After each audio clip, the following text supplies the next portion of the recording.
L'image a fait le tour du monde. Le président américain venu observer de ses yeux la fonte d'un glacier en Alaska. Un mois plus tard, au tour du président français de se livrer au même exercice devant les caméras.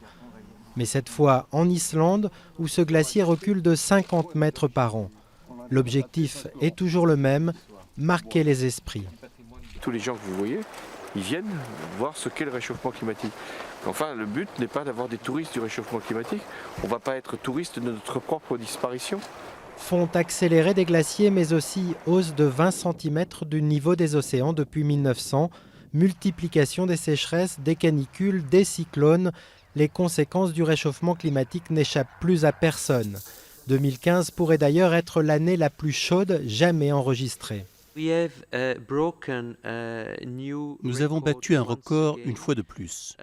Au cours des 25 dernières années, entre 1990 et 2014, il y a eu une augmentation de 36% du forçage radiatif des gaz à effet de serre. Car c'est justement l'accumulation de ces gaz dans l'atmosphère qui est responsable du réchauffement planétaire. Une hausse de la température moyenne du globe, principalement due aux activités humaines, et qui a déjà atteint 1 degré depuis l'ère pré-industrielle. Limiter ce réchauffement à 2 degrés, voire 1,5, c'est l'objectif numéro 1 de la conférence sur le climat, mais le pari n'est pas gagné d'avance. Lorsqu'on regarde les engagements qui ont été pris par les différents pays, on est au-dessus de ces 2 degrés, on est plutôt à 3 degrés. Alors c'est mieux que les 5 ou 6 degrés catastrophistes que certains entrevoyaient. Mais 3 degrés, ce n'est pas 2 degrés. Et donc, il va falloir améliorer les choses. Pour y arriver, il faudra réduire de 40 à 70% les émissions de gaz à effet de serre d'ici 2050.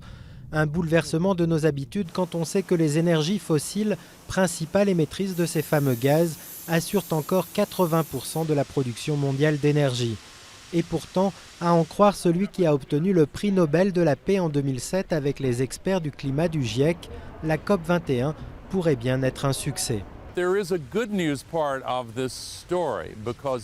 y a une bonne nouvelle, c'est que même si la pollution continue de croître, les ingénieurs et les chefs d'entreprise ont réussi à faire baisser le coût de l'électricité provenant d'énergies renouvelables, à un point où elle est désormais meilleur marché que l'électricité des énergies fossiles, et cela dans une majorité de pays.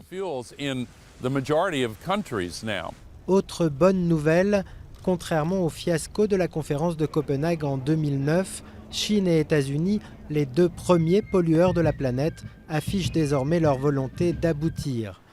Lundi, ils seront près de 150 chefs d'État et de gouvernement à donner le coup d'envoi de la conférence, dans une ambiance marquée par les attaques terroristes à Paris. Résultat des courses attendu le 11 décembre.